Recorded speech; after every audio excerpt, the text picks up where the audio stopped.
So நம்மளோட ஆரஞ்சில் அடிச்சிருக்கான்.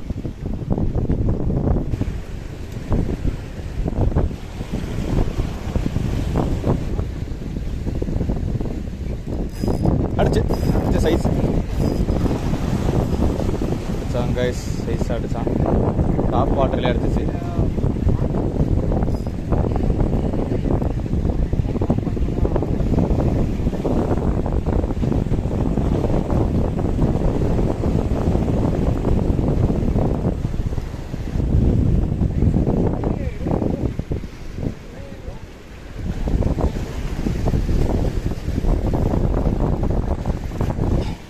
பிடிங்க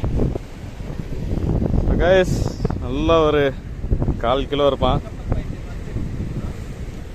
நம்ம புது ஊத்திக்கில் தான் அடிச்சிருக்கு. நல்ல சைஸு. ஸோ நம்மளோட ஆரஞ்சில் அடிச்சிருக்கான்.